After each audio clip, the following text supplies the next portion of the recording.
book, which I spent the last couple of weeks poring over, and I hope you get a copy if you haven't already, but there's some great stories in here, and there was one I wanted to ask her about, and then, like I said, I'll turn this over to you guys, because you always have a ton of questions. But I wanted to ask about your Oscar-winning performance, opposite Burt Lancaster and Noma Cantry. There's a story in here about that, which was shocking to me, that you were so great in this role, but they actually the director had someone else in mind, is that right? Oh yes, absolutely, yeah. He wanted somebody else, and Burt himself was the one that wanted me, but he had to go along with the director as well, And then finally, I did a television show of some kind, and this director happened to see me in the show. And Burt said, I want you to see her. I want you to see this performance. He did. He called me and he said, Shirley, I want to meet with you. And I met with him and he said, well, I owe you an apology and I want you to play the role in Elmer Gantry.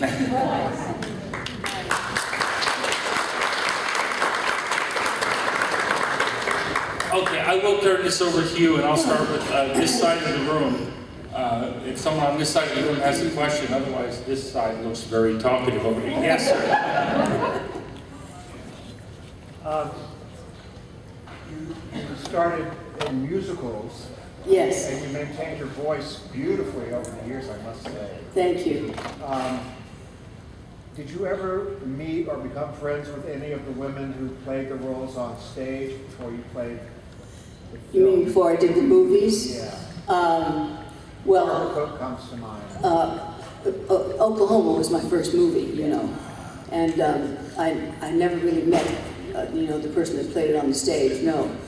But Carousel was the next one, and I'm trying to think. No, see, they were before my time. I guess that's the reason. I never quite got to meet them, but I did see the performances. I saw the stage performances, all those shows, and loved every moment of it, And you're wonderful. Thank you, thank you. Hey, does this side of the room, this is the talkative side, right? Anyone on this side have anything before I go back to these guys? Wow, all right, yes. Is there a great musical role that you wish you could play? I didn't hear your question, sorry. Is there a great stage musical role that you wish you could play? That I wish that I could have played? Let me think. Let me think.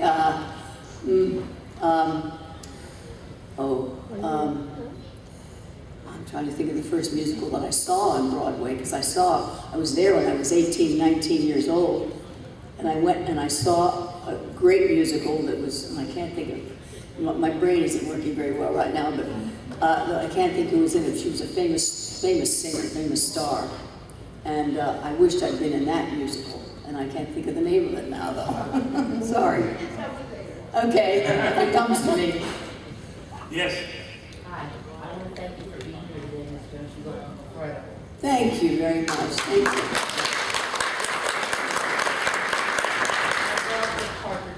I grew up with the Partridge Family. I want to ask you what your favorite episodes were, and also your favorite songs, because the guys was here talking about the Partridge Family. Yeah. What were the songs you really loved singing in the episodes? Well, I didn't get to do a lot of singing in the Partridge Family. You know that. That was David Cassidy, and so I was a background singer in it. But I loved the songs. I loved the things that we did. I loved the show. It gave me an opportunity for the first time in my whole career to stay home and be with my kids. And I loved it, to do a television series that was fun. The characters were fun. The stories were fun, and it was one of the best moments of my career that I really enjoyed, So it was great. Yes. Any stories about working with Ray Bolger? Oh, that's right, Ray Bolger. Well, I actually didn't work with Ray Bolger. Although he came in, one show he did. He played my father, I think. Yeah. Just brought it to my mind. He played my father. And he was not very nice. He was kind of, full of, why am I here? Was kind of his attitude. What am I doing here? Was that kind of thing. I think he wasn't quite ready to do that kind of a show at that time, But it worked out very well, and I'm glad we had him as my father. You know, he'd done so many wonderful movies himself. Yes, this side. I forgot that side. I'm sorry. Robert Preston, is that you? Fantastic, fantastic. I adored Robert. He was so great to work with and such a talent. You know, great man, great talent, and so giving as an actor. And I adored him. He was just wonderful. Okay, we're back to this side. Yes, sir. Hi, your IMDb page is full of so many little tidbits. Yes. For one thing, it said that you and Elizabeth Taylor are the only Oscar winners who went the same year as prostitutes.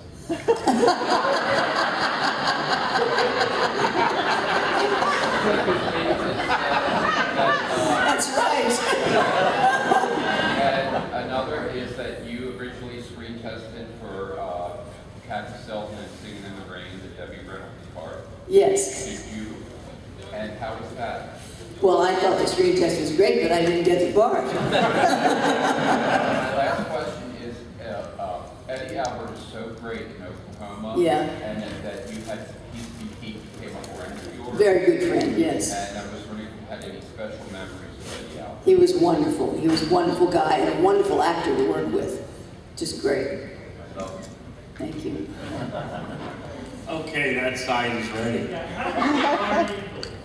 What? How did you meet Marty Ingalls? How did I meet Marty Ingalls? The world has asked me that. I had seen him as a performer, you know, and I was, believe it or not, I went to a dog show with my youngest son, Ryan, who was just about 6 or 7 then. And it was in the big yard in the back, somebody's big yard in the back, looking at dog shows and looking at paintings and that kind of thing.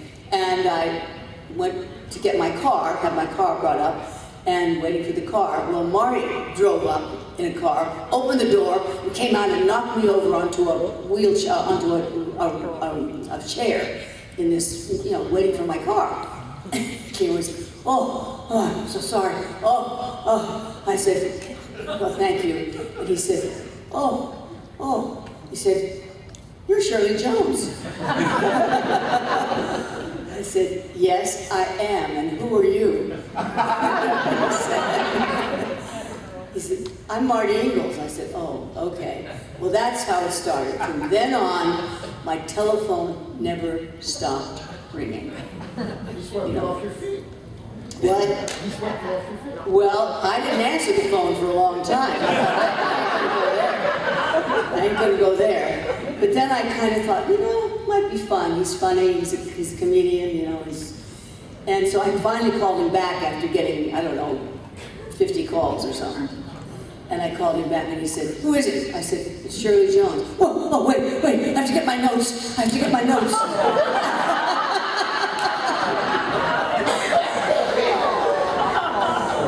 Well, that's how it started. Then he became so funny and so interesting to me, and I just grew to adore him. I asked him to marry me. He didn't ask me. Wow. And when I asked him, he started to cry, big tears. Yeah. And we were married 40 years, you know. He died 2 years ago.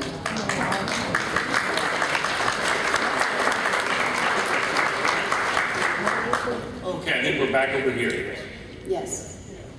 Sir.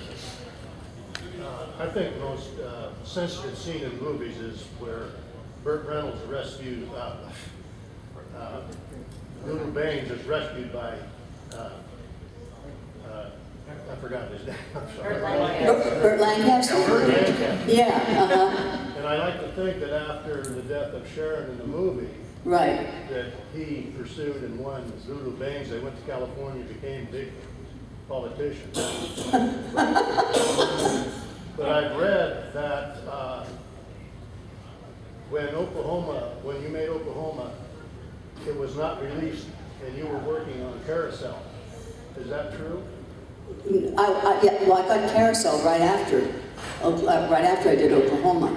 But it had not been released. I don't think it was quite released, but pretty close though. Pretty close, yeah. They had a lot of faith in you. Yeah, they did. Rogers and Hammerstein.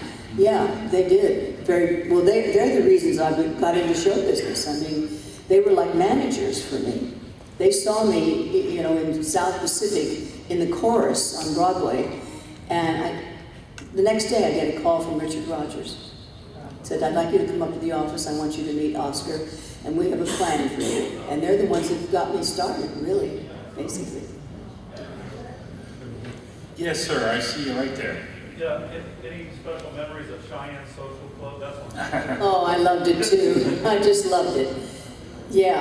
Now tell me again. Henry Fonda. Yes. That's right.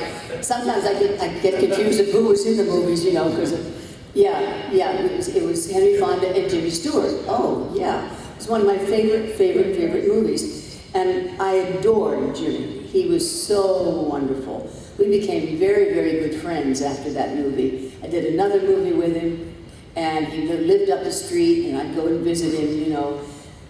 Fonda was not quite that friendly, but I got to know him, and you know, and I loved working with him. It was wonderful. I felt very privileged. Okay, yep, back here, I see you, ma'am.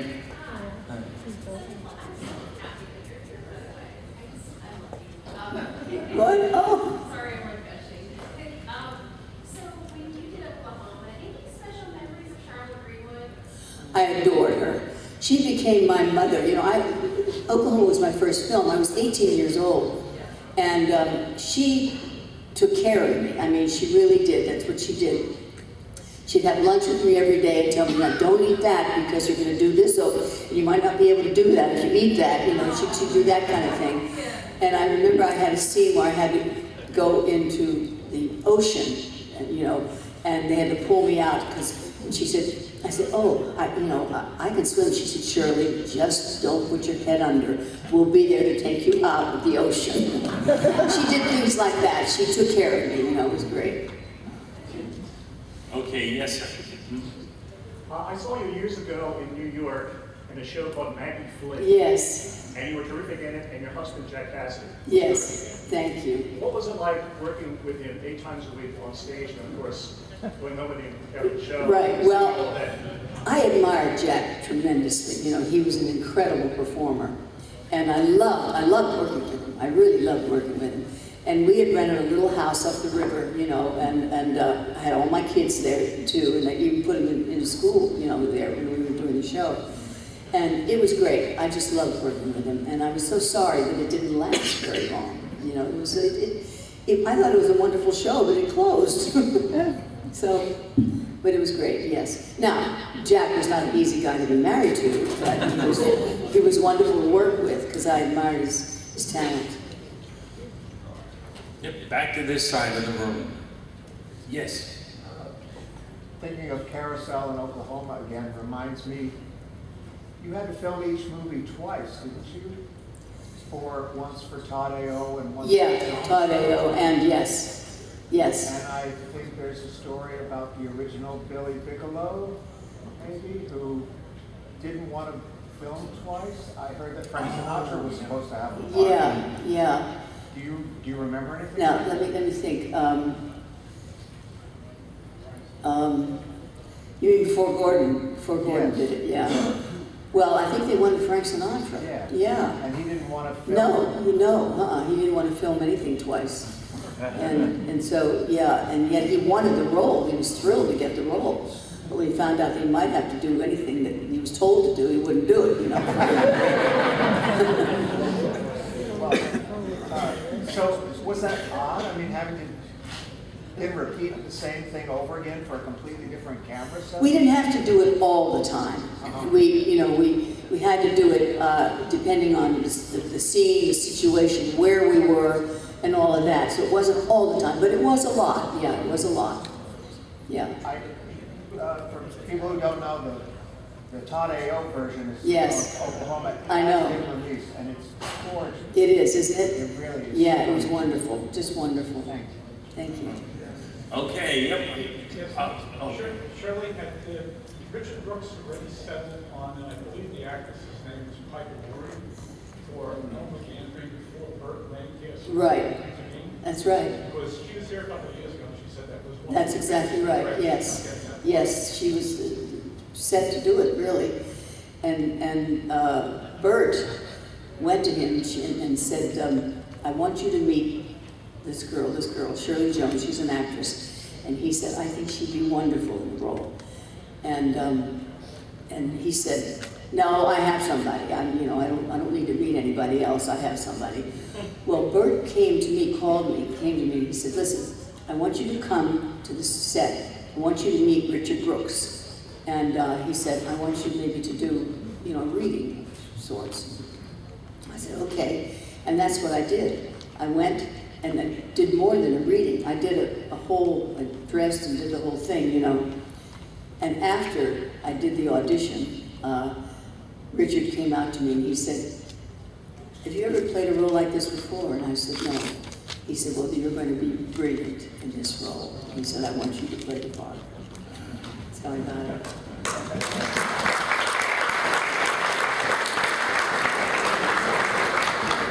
I'm sorry, there was a young lady back there. Yeah, I meant to call on you. Go right ahead, please. I think a lot of people would say that you and Florence Henderson were America's moms in the 70s. A lot of you really were mother figures for so many people. How do you feel about being looked at as kind of a mother to so many people who grew up watching the shows and taking so much comfort from you? You mean as a mother? They thought I was a good mother? It was before my time. Yeah, I know. Well,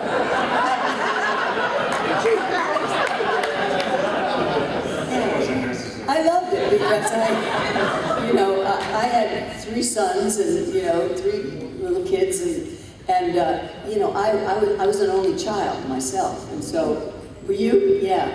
And I wanted a big family. I could have had more children. I wanted as many as I could get. So I enjoyed that very much, yeah. And I was thrilled when they said, wow, you play a wonderful mom. I said, great. You sure knew what to do when a skunk sprayed the Yeah. family. That was my favorite episode as a kid. Yeah. Yes. How was working with Rod Steiger? I knew Rod very well, and I admired him as an actor so much, so much. And I really was thrilled because I had seen him do other things, before we did the Oklahoma thing, and he was so wonderful. I saw him on stage, and I admired him. But he was one of those actors that went his own way and wanted to do his own thing. There was a lot of that. But I really admired him, and we stayed friends. Yes, sir. Ms. Jones, thank you very much for coming. This is wonderful. Oh, thank you. As a child, my mother took me to one of your shows, a new movie that I just loved. It was called April Love. April Love, Pat Boone, yeah. Can you share us about that? Did you maybe remember? Yes, I loved it. We had a great, great time. We stayed friends and we're still very good friends. I talk to Pat maybe once a week. Yeah, we stayed very good friends and had a good time working together. It was wonderful. Yeah, thank you. Okay, this side of the room. I see, yes, sir. One of my favorite comedies of the 1990s was Dirty Rotten Scoundrels. Yeah. And I thought that was a great movie until about 2 months ago I was on YouTube and I see this movie called Bedtime Story. That's right, exactly I right. think they took every word of that original script. and I know. transferred it, They right? told me that. I know. And it was a bedtime story. I know, with Marlon Brando. It's true. Yes, ma'am. What did your 3 boys think of your Partridge Family kids? My children, they were thrilled that I was doing that, of course. They used to come and visit me on the set all the time, and they loved it. They wanted to be in it. So it was great. I had a wonderful time doing that show. It gave me an opportunity to stay home, be with my kids, and enjoy my career and enjoy my life, as a mom and wife and all that kind of stuff, because I was always on movie locations all over the world, So I was never home when I was making films. And that really gave me the opportunity. It was great. And there was a young lady I was trying to get ice. Yep, it's your turn. You called me first. Hi, Shirley, how are you? Hi, I'm fine. I was able to story about Carousel. When my husband and I were first dating, I did not know. I loved you and David. During my teenage years. When my husband and I were first dating, I did not realize you were in both Oklahoma and Carousel. Right. He took me on a date, and there was a touring company of Carousel that was here in Maryland at the time, and he did it as a surprise. Well, at the end of Carousel, I just bawled my eyes out. Yeah. I knew absolutely nothing about the story or the characters or anything, and then when I found out years later that you were in both movies, I rented Carousel and Oklahoma, and again, I just bawled my eyes out. Oh. I really loved it. Well, it's a sad story, there's no doubt, you know. It is, But I think it's the most beautiful score that they ever wrote. I like Carousel better than anything else that they ever did. The music, I love that music. Yes, sir. Hi. How did you become such a good singing actress? Because acting while singing is such an unappreciated art.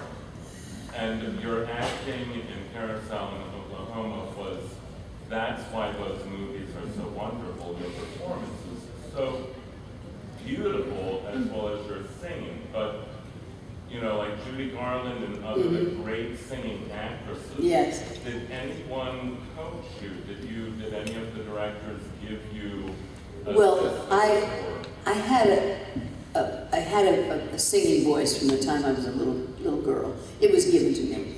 I was a coloratura soprano, and I could sing opera, and I studied opera and did some opera things, you know, on the stage too, you know, little theaters. But when I started doing the movies, you know, we didn't sing live, we pre-recorded, and I sang with my own voice, obviously, because we couldn't sing live. But I loved it, it was wonderful, and you know, I'm still singing. But no one gave you so that like the screen tests or anything like Not that? at all, No one helped no. you with your, No, you know? no, it was just a matter of the voice, I guess, you know. And if it was a scene and I was singing, it was a scene that the words had to mean something too, which of course was a part of it.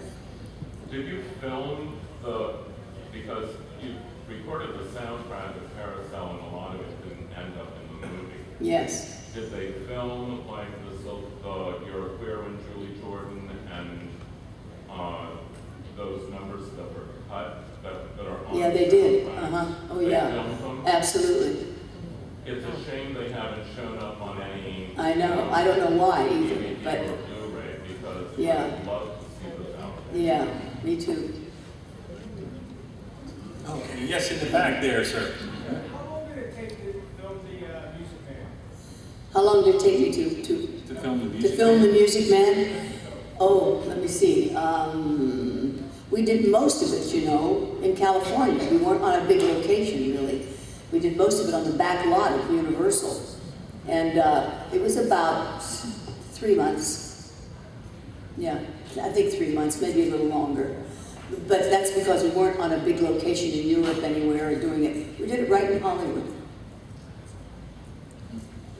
Okay, this side, yes. You worked with Ron Howard and Courtship of Ellis. Right. What was it like? He was wonderful, wonderful. I was amazed at the talent of that little boy.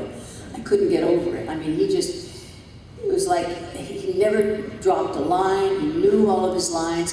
He knew the character. He was very young, you know.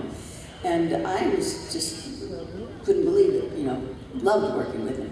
And he wasn't one of those little kids that said, I want to do it my way. You know, he was very sweet and very nice and very good with other actors too, so it was good. Okay, yes, in the back there, I see. Ma'am? Shirley, I just wanted to tell you, I was babysitting my brother-in-law's brother's twin daughter, because they were about age. So I showed them Oklahoma because I thought they'd be, you know, thrilled with the story. You know. Right. And so the parents came home and they said, you know, what did Uncle Gary show you? Oh, a movie about killers and haystacks.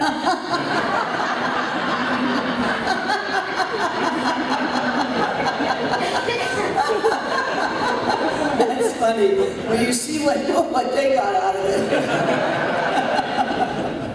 That's funny. Kids do that sometimes, you know, they see the other side.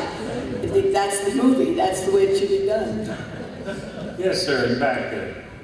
What are your most favorite memories of Dave Madden and Suzanne Crowe? Suzanne Crowe and Dave Madden, you mean in the series? Yeah, she went not too far after Dave Madden. It was very shocking. Yeah, they were both wonderful. I was thrilled. They were both wonderful. They're both gone now, you know. Suzanne died just recently, and he died earlier, but I loved working with both of them. They were just great, and they loved the series. We're back to that side of the room. Yep, I see you, ma'am. Yep, all the way in the back there. Yep. Yeah, what was it like to work with James Cagney and Never Steal Anything? Oh, my favorite actor, James Cagney. I adored him. He was the most wonderful actor, probably I could say, that I ever worked with. We became very, very close friends, and he loved my kids. They all loved him. He babysat my son one time. That's how he was with kids. He just adored kids, and I just adored him. And I remember I had, you know, he was a singer-dancer. I mean, he did that brilliantly. And I had a New Year's Eve party, and I invited him to the New Year's Eve party. He said, I said, hey Jim, you want to get up and dance for us tonight? Sure, just pick up the rug. And that's what I did, and he danced for everybody that was there, right in my living room. So great. Yeah, I just adored him. Yes, in the back, I see you. Speaking of dancing, have you ever been approached to do Dancing with the Stars? No.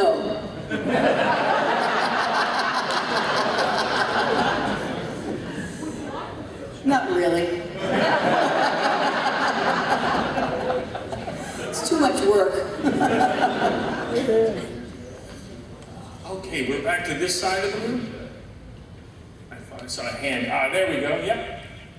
I missed the first few minutes, so I don't know if this was asked already, but how's David Cassidy doing? All right, I guess. We don't talk very much, you know, too often, but I think he's fine. I think he's okay. Okay, here we go. Yes, ma'am. What does it mean when you describe an actor as being gracious and open and giving on stage when you're working with each other? When you're working with each other as two different characters on the stage, yeah. What does it mean? It's those three things. They have to, even though most actors are only concerned with themselves, you know, when they're on the stage, and they want to be the one to, you know, to get the applause and get the